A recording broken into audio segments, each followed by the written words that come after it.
Bonjour à tous et à toutes, bienvenue sur The Weekend Spoke. Alors les amis, j'espère que vous allez bien. Aujourd'hui, j'ai l'immense plaisir de vous retrouver afin que nous fassions une vidéo de débriefing de la rencontre ayant opposé le Sénégal à l'Égypte.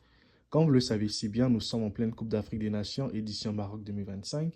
Et aujourd'hui, on avait affaire à la première demi-finale qui devait opposer le Sénégal à l'Égypte, comme vous le savez si bien. Et on va revenir sur quelques faits de jeu, quelques actions. On va un peu commenter ce qui s'est passé durant la rencontre. Mais pour ma part, j'espère que vous allez bien et que vous êtes bien assis confortablement. Allez, lançons le show.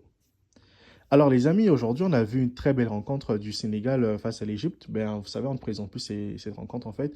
C'était un match piège pour les Sénégalais parce que en cas d'erreur, comme la Côte d'Ivoire l'a fait contre l'Égypte, si le Sénégal avait encaissé le premier but, les gars, vous savez que le match serait déjà plié depuis le début.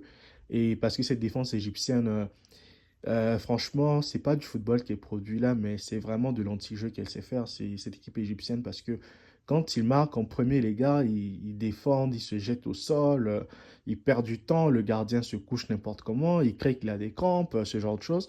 Et il fallait que le Sénégal évite de vivre un tel scénario aujourd'hui. Et comme le Sénégal est déjà habitué à affronter l'Égypte très souvent, dans le Sénégalais, il savait déjà comment jouer face à cette équipe égyptienne. Et on a vu que dans cette rencontre, il n'y avait qu'une seule équipe qui a fait le match, c'était le Sénégal. Le Sénégal a dominé de fond en comble. Le Sénégal a fait le jeu. Le Sénégal, certes, ils n'ont pas été très actifs, très proactifs. Ils n'ont pas été trop dans les accélérations, notamment dans les couloirs. Ils n'ont pas su déborder parce que j'ai l'impression qu'à chaque fois qu'ils se retrouvaient proche des couloirs des ailes, ben, les gars, ils savaient plus s'il fallait centrer, s'il fallait repartir en arrière. Donc, des fois, ils perdaient la balle. Des fois, ils donnaient le ballon aux Égyptiens. Des fois, ils perdaient la balle. Mais les centres dangereux, ils n'arrivaient pas à les faire parce que je ne sais pas si les consignes étaient de telle sorte qu'il ne fallait pas centrer dans la boîte, il fallait juste chercher à ramener les ballons, alors que la Côte d'Ivoire avait comme un jeu où, quand Guelado avait des ballons, il tentait toujours de centrer pour que un Ivoirien puisse couper la trajectoire, mais le Sénégal n'a pas vraiment fait ça. Et bon, je ne sais pas si c'était dû aux consignes de jeu, donc c'était un peu ça, quoi. Mais quoi qu'il en soit, le Sénégal a bien joué jusqu'à ce que ce fameux but de Sadio Mané aujourd'hui contre encore Mohamed Salah. Mohamed Salah, pour le rappeler, les gars, qu'il n'a même pas existé dans cette rencontre. Le gars n'a même pas fait un seul tir. Le seul tir des Égyptiens vient à la 94e minute de jeu, les gars. C'est pour vous dire le niveau vraiment faible et bas de cette équipe égyptienne. Je ne sais pas comment elle a fait pour battre la Côte d'Ivoire, les gars. Parce que quand on voit cette équipe jouer, ou parce qu'elle est à bête-nord de la Côte d'Ivoire, peut-être c'est le cas qu'elle a réussi à battre la Côte d'Ivoire. Mais quand on voit l'Égypte aujourd'hui jouer, quand le Sénégal, elle est retombée dans ses travers, elle est retombée dans ses abysses, en fait. Et franchement, je sais pas, je donne pas cher de la peau de l'Égypte à la Coupe du Monde qui s'en vient aux États-Unis. Mais pour ma part, d'après ce que j'ai eu à voir, l'Égypte n'a pas sa place, en tout cas comme une nation forte du football aujourd'hui. Parce que l'Égypte qui a remporté 3 Coupes d'Afrique des Nations d'affilée, c'est révolu, les gars. Ça n'existe plus. C'est une Égypte aujourd'hui moribonde qui ne produit plus aucun football.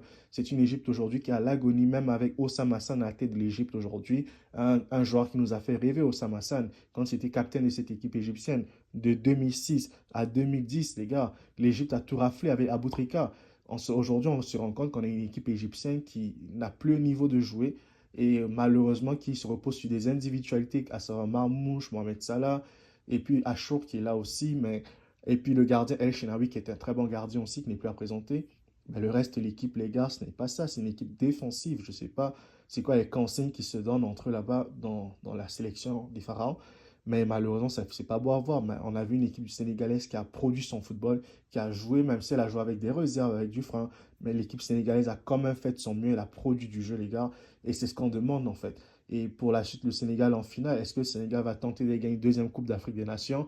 Ben, on n'en sait rien, peut-être ou peut-être pas. Parce que si le Nigeria aujourd'hui passe face au Maroc, et qu'on a une confrontation Nigeria-Sénégal, les gars, vous imaginez ce genre de rencontre? Ou bien on a une rencontre Sénégal-Maroc, vous imaginez cette rencontre? Ce sera vraiment une rencontre exceptionnelle, les gars.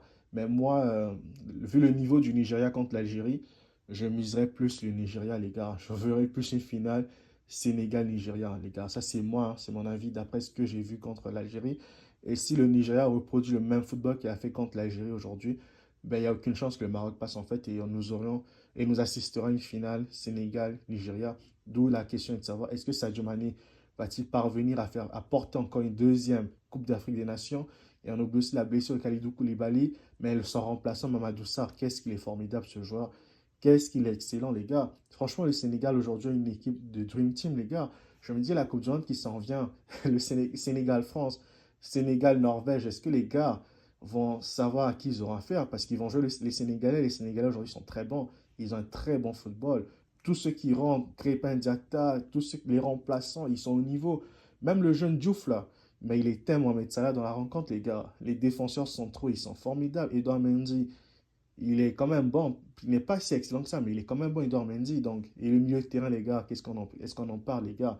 Donc, en tout cas, pour moi, cette équipe sénégalaise, elle a produit du très beau football et j'attends davantage pour la suite, la finale qui s'en vient et le dimanche. Et j'espère qu'il va faire une très belle finale contre le Maroc ou contre le Nigeria, peu importe, mais que le Sénégal produit son football et que peut-être elle rentre à Dakar avec un meilleur résultat ou même pourquoi pas la CAN en fait, les gars. En tout cas, c'était ma petite analyse de la rencontre. Si vous avez aimé cette vidéo, abonnez-vous, commentez, partagez autour de vous, les gars. Et Sénégal rec, les gars. Bravo les Sénégalais.